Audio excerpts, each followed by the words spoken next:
Important जानकारी मैं आपको देना चाहता हूँ। देखिए, यूट्यूब पर जो भी हम इंफॉर्मेशन डालते हैं, इतना सा उद्देश्य मैं आपको बता दूं कि हम यूट्यूब पे किसी भी चीज़ के बारे में अवेयरनेस करना ही संभावित है। बहुत सारे लोग पॉइंट्स के बारे में डाल लगते हैं, ये पॉइंट दबाइए, ये ऐसा मैजिक हो जाएगा, ऐसा हो जाएगा, ये बेनिफिट हो जाएगा, ये बीमारी जड़ से ख़त्म हो जाएगी। मैं कहता हूँ कि इस तरह की जो इन्फॉर्मेशन है और कई बार वो हो नहीं पाता। ये नहीं कहते कि थ्योरियाँ गलत होती हैं, वो उस पॉइंट की इन्फॉर्मेशन गलत है, बट पेशेंट की कंडीशन बड़ी अलग होती है और हर पेशेंट की कंडीशन की वजह से हर व्यक्ति को ज़रूरी नहीं कि उस पॉइंट से आराम आए, बट उससे एक बड़ी प्रॉब्लम क्रिएट हो जाती है कि हमारा माइंड से एक खेल खराब हो जाता है कि हमारा माइंड जब किसी भी चीज़ इन्फॉर्मेशन को सुनता है और जब उससे कोई उम्मीद करते हैं कि इस पॉइंट को ऐसा करने से जब आराम नहीं मिलता, उससे उसका जब रिजल्ट नहीं मिलता है, उसका माइंड एक मान लेता है कि यार तुम बार बार ऐसी इन्फॉर्मेशन को पढ़ते हो, मजाक करते हो। और याद रखिए, हम ऐसा बिल्कुल भी नहीं करना चाह रहे हैं। हम आपको वो इन्फॉर्मेशन ट्रांसफ़र कर रहा हूँ, मैं आपको इस तरह की जानकारी देने का प्रयास कर रहा हूँ कि जिससे आप एक नहीं, इस जानकारी से कम आप हज़ारों लोगों की मदद कर सकते हैं, अपने पूरे परिवार की मदद कर सकते हैं। इस जानकारी से आप अपने बीमारी के कारण को समझ सकते हैं और आप डिसाइड करने में आपको आसानी होगी, ये निर्णय लेने में आसानी होगी कि आप किस तरह के डॉक्टर को क्या ट्रीटमेंट लें, क्या डायग्नोस कराएं, या आपको क्या डायग्नोस करने की ज़रूरत है। इस कोर्स के माध्यम से आप ये जानकारी देखेंगे।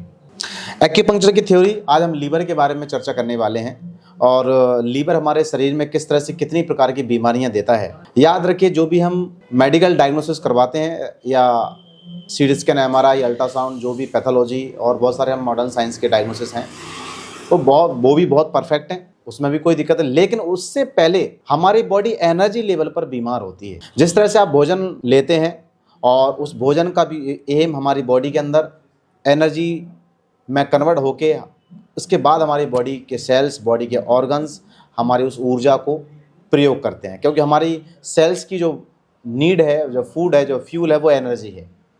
हम एनवायरनमेंट से भी सनलाइट लेते हैं, हवा लेते हैं, ऑक्सीजन लेते हैं और ये भी हमारी बॉडी में कहीं ना कहीं एनर्जी के रूप में जाकर हमारी बॉडी एनर्जी के फॉर्म में बदल कर कन्वर्ट कर उसको यूज़ करती है। और एक्यूपंक्चर की थ्योरी इस एनर्जी के सिद्धांत पे ही काम करती है। इसीलिए एक्यूपंक्चर का जो डायग्नोसिस है वो एनर्जी लेवल से ही स्टार्ट हो जाता है। जब भी आपके कोई बॉडी में एनर्जी लेवल कम होता है, किसी ऑर्गन का एनर्जी लेवल कम होता है, किसी मेरिडियन मतलब जिसमें ऊर्जा बह रही है, एनर्जी पाथवे, जैसे हमारी आर्टरी होती है ना, वेन्स होती है जिसमें ब्लड फ्लो होता है, ऐसे हमारे जिसमें एनर्जी फ्लो होता है उनको हम मेरिडियन कहते हैं। तो जब उनमें कोई ब्लॉकेज होता है, उनमें कोई एनर्जी की कमी होती है, तो हमारी बॉडी के क्या साइन आते हैं, और साइन सिम्टम्स हमेशा दो तरह से होते हैं बॉडी में। एक तो फिजिकली सिम्टम्स, एक मेटाफिजिकली यानी इमोशनली या साइकोलॉजिकल जिसको हम कहते हैं। लीवर हमारे बॉडी में ऐसा ही एक ऑर्गन है। अगर आपने लीवर के अभी तक मॉडर्न साइंस में जो भी पढ़ा है या एनाटॉमी के अकॉर्डिंग जो इसकी फिजियोलॉजी पढ़ी है या इसकी जो बीमारी की जो पैटर्न्स आपने पढ़े हैं या जानकारी जो भी अभी तक आपको जानकारी है, वो बहुत अच्छी है, पर्याप्त है आपके लिए। लेकिन मैं अब आपको जो बता रहा हूँ एक नई ऐसी जानकारी है जिससे आप भी चौंक जाएंगे और आपकी पूरी फैमिली भी चौंक जाएगी। और हो सकता है कि आप अपने लाइफ में ऐसा सोचें कि सर ये तो इन्फॉर्मेशन कहाँ मिस हो गई हमारे जीवन में। इस इन्फॉर्मेशन के बिना तो हम बहुत अधूरे थे। यस, आइए चर्चा करते हैं हम लीवर के बारे में। लीवर हमारी बॉडी में एक लार्जेस्ट ऑर्गन एंड ग्लैंड है और ये हमारी बॉडी में, अकॉर्डिंग टू मैं एक्यूपंक्चर चर्चा कर रहा हूँ, अकॉर्डिंग टू मॉडर्न साइंस आप यूट्यूब पर पढ़ सकते हैं, बहुत सारे लोगों ने इसके ऊपर वीडियो बना रखा है। लेकिन बीमार हम उसके अकॉर्डिंग नहीं होते हैं। बीमार हम जो एक्यूपंक्चर थ्योरी कह रही है, जो एनर्जी के लेवल पे, जो एनर्जी के लॉ हमारे लीवर पे चालू होते हैं, लागू होते हैं, हम बीमार यहाँ से स्टार्ट होते हैं। इसलिए हम यहाँ से स्टार्ट करें। लीवर हमारे शरीर का एक इमोशनल एंटीना या इमोशनल सेंटर भी है। जो भी आप सामाजिक वातावरण में, रिश्तों में आप जो भी इमोशन से गुजरते हैं, जो भी लोगों के साथ आप बातचीत करते हैं, दुख सुख, चिंता या खुशी के जो शेयर करते हैं, उस सब का इम्पैक्ट हमारे लीवर पर पड़ता है। लीवर हमारे शरीर में, हमने आपको बताया, हम भोजन ग्रहण करते हैं या हम सूरज सनलाइट को ग्रहण करते हैं, हम ऑक्सीजन को ग्रहण करते हैं, सब कुछ हमारे ये ऊर्जा में कन्वर्ट होता है और ये ऊर्जा हमारे शरीर में फ्लो होती है, बहती है और उसको सही मात्रा में, इस बात को ध्यान से सुनिए, वही ऊर्जा सही मात्रा में और सही दिशा में और सही स्पीड में, लय में बहने के लिए लीवर कंट्रोल करता है। ये बात आपको बहुत ज़्यादा इंपॉर्टेंट थी। यानी हम ऐसा कह सकते हैं कि हमारे शरीर में जो भी स्मूथली एनर्जी फ्लो होती है, हमारे पास इमोशंस होते हैं, जैसे गुस्सा है चलिए नॉर्मल बच्चे कोई गलती करते हैं, कोई नॉर्मल ऐसे आपके सामने कोई बात आती है, आप थोड़ा सा गुस्सा करते हैं, इसके बाद भूल जाते हैं।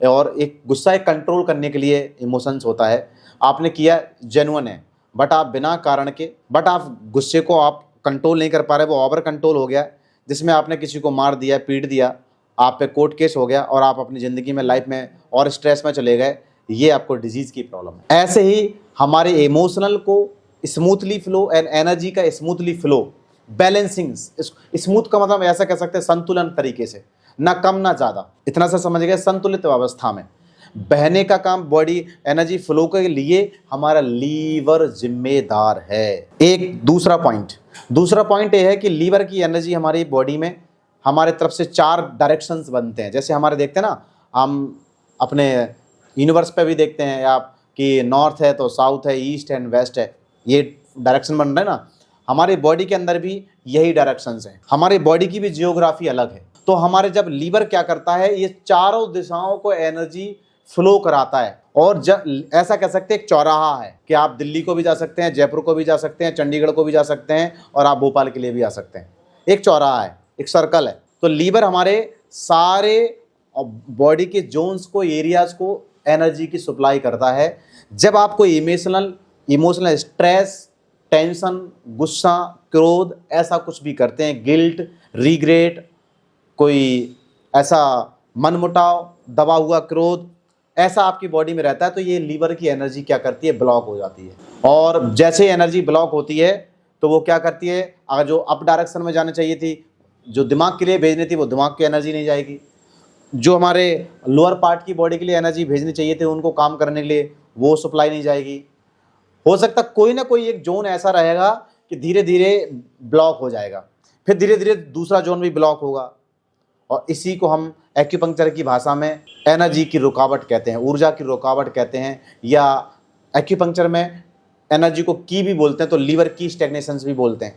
और याद रखना, हम आपको एक बहुत अच्छी बात बता रहे हैं, हम भोजन लेते हैं, भोजन से ब्लड बनता है, ब्लड से एनर्जी बनती है, और ब्लड बनाने के लिए शरीर में एनर्जी की ज़रूरत होती है, और एनर्जी बनाने के लिए भी ब्लड की ज़रूरत होती है। दोबारा से बोलता हूँ, बॉडी में ब्लड बनने के लिए भी आपके शरीर में ऊर्जा होना चाहिए। कहते हैं ना यार, खाना पचाने की ताकत नहीं है, खाना पा रहे, मेरा पाचन तंत्र बड़ा मजबूत है। मजबूत का मतलब क्या है, एनर्जी अच्छी, पर्याप्त एनर्जी, आप में ताकत, आपके मसल्स में बड़ी ताकत है, एनर्जी अच्छी है। जब आप एनर्जी लो फील करते हो तो आप क्या कहता है, यार मेरा आज हाथ पैर काम नहीं कर रहा है, मेरा हाथों में बड़ा दर्द हो रहा है, बड़ी प्रॉब्लम हो रही है।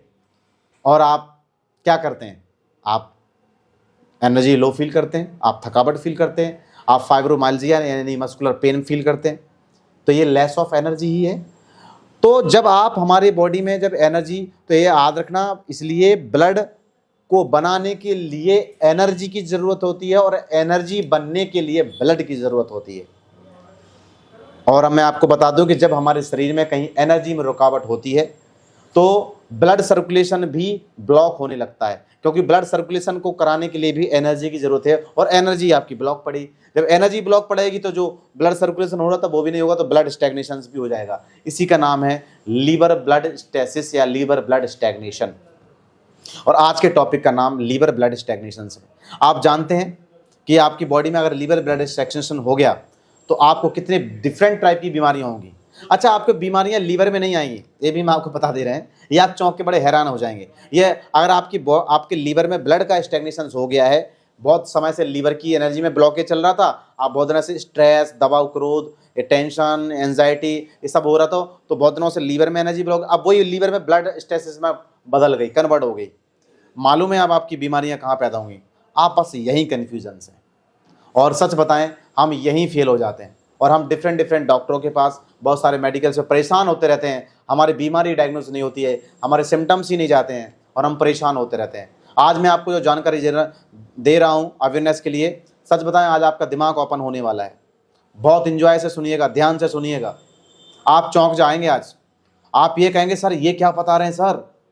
यस, मैं ये सब बिल्कुल सही, और मैं 100% बता रहा हूँ, और मैं 15 सालों से प्रैक्टिस कर रहा हूँ और लोगों में रिस्पॉन्स ऐसे ही आ रहे हैं, रिजल्ट्स आ रहे हैं, लोग ठीक हो रहे हैं। तो याद रखिए, आइए शुरू करते हैं। अगर आपकी बॉडी में लीवर में ब्लड स्टेसिस होता है तो याद रखिए, अगर फीमेल पेशेंट है तो उसकी यूट्रस की प्रॉब्लम बढ़ जाएंगी। क्या बोल रहे हैं सर, यहाँ। अब आप कहेंगे सर लीवर, और लीवर कहीं बॉडी में लगा हुआ है, यूट्रस कहीं और लगा हुआ है। यस, ये एनर्जी रिलेशंस यूट्रस से लीवर का एनर्जी रिलेशंस है कि लीवर क्या करता है, यूट्रस के लिए प्रॉपर ब्लड सप्लाई देता है, ब्लड देता है नाप नाप के कि भैया लो आपके लिए खुद का ये भोजन है। और जब लीवर की ब्लड स्टेसिस होती है, समझिए बात को, तो जब लीवर का ब्लड स्टेसिस होता है तो आपकी यूट्रस के अंदर भी ब्लड स्टेसिस हो जाता है और पेशेंट को पीरियड के टाइम में ब्लैक क्लॉट्स आते हैं, पीरियड के टाइम भयंकर पेन होता है, मरोड़ आते हैं, स्पाज्म आते हैं और काले या ब्राउन क्लॉट्स आते हैं। और ऐसे में पेशेंट नॉर्मल समझता है इसको। फीमेल क्या करती है, नॉर्मल कोई गायनिक का टॉनिक लेके आ जाती है, खाती है, कोशिश करती है ठीक कर ले, कब यार ये ठीक नहीं होते हैं। लेकिन जब ये ब्लड स्टेसिस ज़्यादा दिनों तक बनता है तो वही यूट्रस के अंदर, ओवरीज के अंदर पीसीओएस या पीसीओडी या पीआईडी, बहुत तरह के इन्फेक्शन, या इन फ्यूचर लॉन्ग टाइम चला तो फाइब्रॉइड्स। अब आप चौंक गए ना। अब आप कहेंगे सर प्रॉब्लम लीवर में है, एनर्जी की प्रॉब्लम लीवर में है, सिम्टम्स कहाँ आ रहा है, यूट्रस में। अगर बाई चांस अगर आपका डाउनफॉल वाला एनर्जी का फ्लो ब्लॉक रहा तो ऐसा होगा। अगर डाउनफॉल नॉर्मल रहा, ऊपर वाला फ्लो ब्लॉक रहा, तो ब्रेस्ट में स्टेसिस हो जाएगी और ब्रेस्ट में गांठ हो जाएगी, ब्रेस्ट में टेंडरनेस हो जाएगा, और हो सकता है आपको हार्ट में भी ब्लड स्टेसिस हो जाए, हार्ट में भी ब्लॉकेज डेवलप हो जाए। क्योंकि लीवर ब्लड स्टेसिस हो गया तो आपकी सभी जगह के एनर्जी को ब्लॉक करेगा, और जहाँ जहाँ ज़्यादा ब्लड फ्लो होता है वहीं पर ब्लड स्टैग्नेशन होना स्टार्ट हो जाएगी। और ज़्यादा रहा तो आपके बॉडी के अंदर थायराइडाइटिस हो जाएगा, आपके थायराइड में इन्फेक्शन बन जाएगा। अब आप कहेंगे sir problem liver blood stasis चल रहा है, थायराइड से क्या लेना देना? क्योंकि थायराइड के लिए भी एनर्जी का सर्कुलेशन, थायराइड ग्लैंड को स्टिमुलेट करने के लिए भी लीवर ही एनर्जी देता है। और जब उसके पास ब्लड स्टेसिस पड़ा तो जो थायराइड ग्लैंड के अंदर जो ब्लड सर्कुलेशन आ रहा है, जो थायराइड ग्लैंड के लिए नरिशमेंट करने के लिए जो ब्लड आ रहा है, वो भी स्टेसिस हो जाएगा। उसकी वजह से थायराइड में इन्फेक्शन जनरेट हो जाएगा और थायराइडाइटिस हो जाएगा, थायराइड इनलार्जमेंट भी हो जाता है।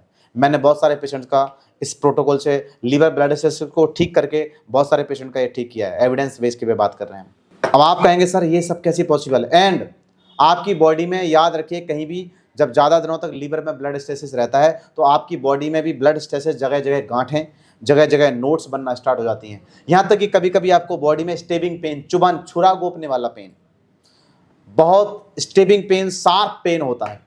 आज समझ जाइए 100%। अरे सर स्पाइन में शार्प पेन हो रहा है, सर सिर में शार्प पेन हो रहा है, सर चेस्ट में शार्प पेन हो रहा है, सर पेट में शार्प पेन हो रहा है, सर पेल्विक रीजन में शार्प पेन हो, सर यूट्रस की रीजन में शार्प पेन हो रहा है, सर कहीं भी बॉडी में शार्प पेन हो रहा है, ये लीवर की ब्लड स्टेसिस है। क्योंकि उस लीवर में ब्लड स्टैग्नेशन की वजह से बहुत सारे शार्पनेस के पेन बढ़ जाएंगे बॉडी के अंदर। एंड डार्क और पर्पलिश कॉम्प्लेक्शन, और आप याद रखना आपके चेहरे का रंग भी डार्क होता जाएगा, क्योंकि ब्लड सर्कुलेशन नहीं आ रहा, क्योंकि ब्लड स्टेसिस, लीवर तो ब्लड स्टेसिस हो सका है।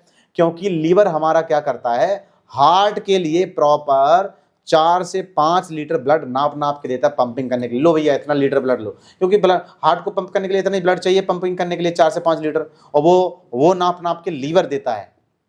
और लीवर खुद के पास खुद ही ब्लड की रुकावट पड़ी हुई है, तो वो हार्ट को ब्लड प्रॉपर नहीं दे पाएगा, तो इसलिए इमोशनल भी साइन आएंगे, और ऐसा व्यक्ति पर जिद्दी हो जाएगा, इरिटेशन होगा, फ्रस्ट्रेट होगा, डिप्रेशन होगा, मैनिया होगा, पैनिक अटैक्स होंगे, ये सब यहीं से स्टार्टेड हो जाएंगे, है ना। उसका पेन जा नहीं पाएगा। एंड इर्रेगुलर मेंस्ट्रुएशन, पीरियड में फीमेल पेशेंट को पीरियड जो है इर्रेगुलर रहेगा, याद रखिए, ये बहुत बड़ा साइन बता रहे हैं आपको। अब आप कहेंगे सर ये तो प्रॉब्लम लीवर में है, और सारा प्रॉब्लम ट्रीटमेंट लीवर का होना चाहिए यहाँ पर, बट हम ट्रीटमेंट कहीं सिम्टम्स का कराते हैं, और इसलिए हमारे सिम्टम्स गायब नहीं जाते नहीं हैं।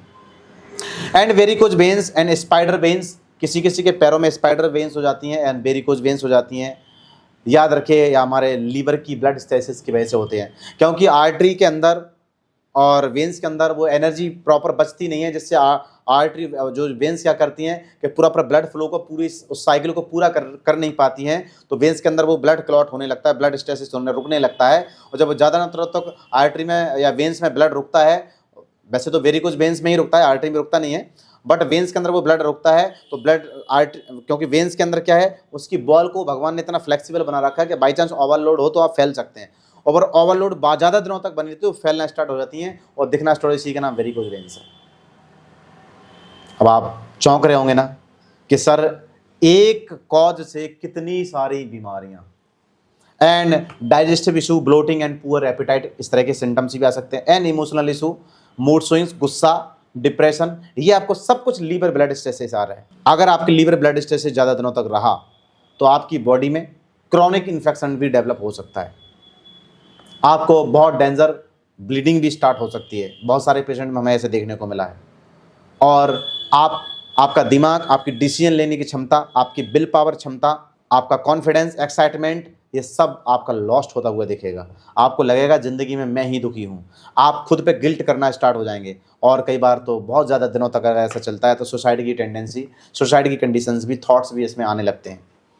और भी इसके बहुत सारे कारण हैं। हमें इसको अगर बचाना है, अब आप कहेंगे सर इसके कारण क्या होते हैं, सर क्यों होता है, बट आप कहेंगे सर क्या ये मेल में भी होता है? मेल में भी सेम ही है। मेल में होगा तो फैटी लीवर हो जाएगा, उसको गुस्सा ज़्यादा आएगा, उसको माइग्रेन की भी दिक्कत हो सकती है।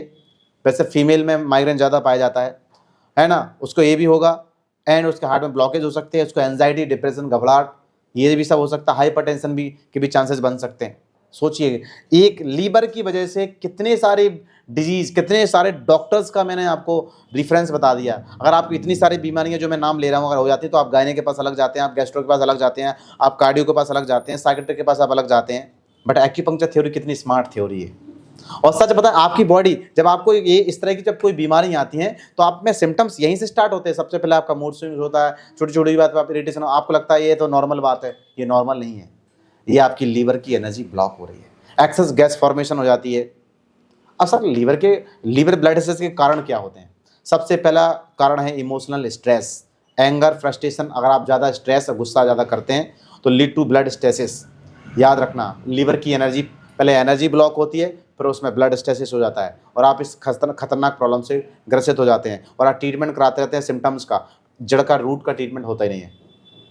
और आप एक बार किसी अच्छे एक्यूपंक्चर डॉक्टर से या हमारे ऑनलाइन कंसल्टेशंस, हमारा जरूरी ये भी मत सोचिए कि मैं अपना कोई प्रचार कर रहा हूँ कि आप मेरे से कंसल्ट करिए। नो, मैं कहता हूँ क्वालिफाइड एक्यूपंक्चर डॉक्टर कहीं भी दिखता है आपको, अच्छा आप उससे कंसल्ट करिए, उससे ट्रीटमेंट लीजिए, मुझे कोई प्रॉब्लम नहीं है। हमारा मिशन, हम पूरे विश्व को, वर्ल्ड को और भारत के अंदर एक जागरूकता करने का प्रयास कर रहे हैं। क्योंकि मैंने बहुत सारे केसेस को मैं देख रहा हूँ, लोग तड़प तड़प कर जी रहे हैं, ये तड़पती कराहती दुनिया को नहीं देखा जा रहा है। इसलिए हमने कहा इस तरह की जानकारी को हम फ्री ऑफ कॉस्ट रखा है, यूट्यूब के माध्यम से आप अवेयर होंगे। आप इस वीडियो को शेयर कर सकते हैं, अपने रिलेटिव्स को आप बता सकते हैं कि भैया देखिए, अगर आप इस तरह के स्ट्रेस में जी रहे हैं तो आपके लिए इन फ्यूचर आपको ये बीमारियां आने और 100% मिलेंगी। मैं कहता हूँ ऐसे लोगों में आप ट्राई कर लीजिए, आप सिम्टम्स को मैच कर लेना। मैं जो लक्षण बता रहा हूँ ऐसे लोगों में सिम्टम, ऐसे लोग पेट में दर्द बताएंगे आपको जगह जगह, है ना, नोट्स बताएंगे, इस डिफरेंट सारे सिम्टम्स आपको मैच हो जाएंगे। आप बहुत ज़्यादा ऑयली स्पाइसी जो खाते हैं इसकी वजह से भी लीवर की एनर्जी ब्लॉक होती है, लीवर ब्लड स्टेसिस होता है। बहुत ज़्यादा ठंडे तासीर, कोल्ड या आइसक्रीम बहुत ज़्यादा खाते हैं उसकी वजह से भी ऐसा होता है। एंड प्रोसेस फूड बहुत ज़्यादा खाते हैं उसकी वजह से भी लीवर की एनर्जी ब्लॉक और लीवर की ब्लड स्टेसिस होती है। उसकी वजह से भी ऐसा नहीं कि इमोशनली एक कारण है, आपका डाइट भी इसमें बहुत बड़ा कारण है। तो इस तरह की अगर आप चीज़ें खा रहे हैं, या फैटी लीवर क्या है? लीवर ब्लड स्टेसिस, लीवर के अंदर प्रॉपर खुद का लीवर खुद का सर्कुलेशन बेटर नहीं कर पा रहा है, खुद की एनर्जी को पूरा ट्रांसफॉर्म नहीं कर पा, सर्कुलेट नहीं कर पा रहा है, इसलिए खुद ही फैटी हो गया। क्योंकि लीवर फैट तो डेवलप करता ही है, फैट को तो प्रोसेस करता ही है, अब वो सर्कुलेट नहीं कर, इसलिए वो खुद ही के ऊपर जमा हो गया, खुद ही के ऊपर, खुद का कचरा खुद ही के ऊपर, खुद ही का प्रोडक्ट खुद ही के ऊपर डूब के मर गए। ठीक है ना। एंड पुअर डाइट, तो आप ज़्यादा स्पाइसी ऑयली ज़्यादा खाते हैं या ज़्यादा ठंडी तारीसी का भोजन करते हैं तो इस तरह से आपको लीवर ब्लड स्टेसिस के चांस ज़्यादा बनते हैं। एंड लैक ऑफ मूवमेंट, अगर आप कुछ भी नहीं करते हैं, आप घर बैठे हैं, ना कोई एक्सरसाइज, ना कोई योगा, ना कुछ वर्क करते हैं, केवल बैठे बैठे बैठे खाया बैठे, इससे भी आपकी बॉडी में लीवर की स्टैग्नेशंस और लीवर ब्लड स्टेसिस होता है। उसकी वजह से भी आपको ये बीमारियां, वेरिकोज वेन्स, आपने देखा बहुत सारे लोग जो BSF के जवान हैं या बहुत सारे जो बेचारे खड़े खड़े की नौकरी करते हैं, जॉब करते हैं, वो खड़े ही रहते हैं ना बैठता, तो उनकी में भी ब्लड वेरिकोज वेन्स होने के चांसेस बन जाते हैं। क्यों? क्योंकि मूवमेंट कम है तो इसलिए उनका ब्लड स्टेसिस उनका हो जाता है। ठीक है ना। एंड क्रॉनिक इलनेस और इंजरी, याद रखना, बहुत सारा कोई एक्सीडेंट हो गया, उसकी वजह से कहीं चोट लग गई, उसकी वजह से लीवर ब्लड स्टेसिस हो जाती है, ब्लड सर्कुलेशन हो जाती है। एंड कोई पुरानी बीमारियां चल रही हैं, बहुत सारी मेडिकेशन, बहुत सारी दवाइयां, आपने एंटीबायोटिक्स बहुत ज़्यादा ज़रूरत से ज़्यादा प्रयोग कर ली, या आप हल्के फुल्की बात, आप छोटे बड़े प्रॉब्लम में जाते हैं और आप मेडिकल स्टोर जाते हैं, अपनी इच्छा से आप एंटीबायोटिक खाते रहते हैं, याद रखिए इससे भी आपको लीवर ब्लड स्टैग्नेशन का चांसेस रहता है और आपको इतनी जगह बीमारियां आ सकती हैं। आपकी यूट्रस में प्रॉब्लम हो सकती है, मेल फीमेल की बात करें, ब्रेस्ट में प्रॉब्लम हो सकती है, माइग्रेन हो सकता है, आपको बॉडी में गांठ हो सकती है, फाइब्रोइड डेवलप होता है, थायराइडाइटिस हो सकता है ना, एंड आपको स्टोमकेटाइटिस हो सकता है, स्टोमक में इन्फेक्शन हो सकता है, पैंक्रियाटिस हो सकती है। इतने सारे चांसेस आप सोच भी नहीं पा रहे हैं। एंड आपको डायबिटीज़ भी हो सकती है, ऑब्स्टेट्रिक डायबिटीज़ आपको बढ़ सकती है। बहुत सारे कॉज है, मैं अभी आपको बहुत लिमिटेड जानकारी बोल रहा हूँ, बट इतना समझिए कि लीवर ब्लड स्टेसिस का मतलब है कि आपका इमोशनल स्टेक्शन, आपका दिमाग ही काम नहीं करेगा, आप क्षमता लेने की, आप निर्णय लेने की कैपेसिटी ही खत्म कर देंगे अपनी, ठीक है ना। And cold accumulation in the liver, या आप बहुत सारे ठंडे वातावरण में रह रहे हैं, या आप बहुत ज़्यादा बर्फीली एरिया में रहते हैं और बार बार आप बर्फ़ की चीज़ें खाते हैं या ठंडी चीज़, उसकी कंडीशन में भी आपका लीवर ब्लड स्टेग्नेशन, लीवर की एनर्जी ब्लॉक होती है। आई होप कि ये जानकारी आपको बहुत अच्छी लगी होगी। और याद रखिए, मैं आपको किसी के लिए, मैं कोई अपना प्रचार नहीं कर रहा हूँ, मैं सही रियलिटी बता रहा हूँ। हमारा उद्देश्य केवल आपको अवेयरनेस करना है। हमारा उद्देश्य है कि आप सब इन सिम्टम्स से अवेयर हों, और आपके ऐसे अगर सिम्टम्स दिखते हैं तो एक बार एक्यूपंक्चर डॉक्टर से ज़रूर कंसल्ट करें। अगर आपको किसी प्रकार के कोई क्वेश्चंस आपके दिमाग में आते हैं, कोई क्वेरीज आती है, तो अब आपको हमारे स्क्रीन पे व्हाट्सएप नंबर दिख रहा होगा, आप व्हाट्सएप से हमारी टीम से चैट कर सकते हैं या मुझसे चैट कर सकते हैं। हम आपको कोशिश करेंगे आपकी प्रॉब्लम को सॉर्ट आउट। बट याद रखिए, मैं आपको किसी प्रकार का यहाँ पर कोई ट्रीटमेंट सॉल्यूशन नहीं दे रहा हूँ। मैं यहाँ पर आपको किसी प्रकार की कोई इस तरह की इन्फॉर्मेशन नहीं दे रहा हूँ कि आप घर पे करें, बिल्कुल भी नहीं करें। हर पेशेंट का ट्रीटमेंट और हर पेशेंट की बीमारी की कंडीशंस बहुत कुछ अलग होता है। आप ऐसा ना सोचें कि सर आपने ट्रीटमेंट नहीं बताया, बिल्कुल भी नहीं, क्योंकि ट्रीटमेंट नॉट अलाउ, क्योंकि बहुत सारी कंडीशन के हिसाब से हम बात करेंगे। ओके, बट आप अच्छे ट्रीटमेंट से आप बेहतर अवेयर हो जाएं। बट आपको इस जानकारी से अगर अच्छी लगी तो आप कमेंट करके हमें लिए बता सकते हैं। हमारे चैनल को सब्सक्राइब करते रहिए, ऐसी कोई इंपॉर्टेंट जानकारी मैं आपको देता रहूँगा और आपके बीच भेजता रहूँगा, और आप जागरूक रहें, स्वस्थ रहें।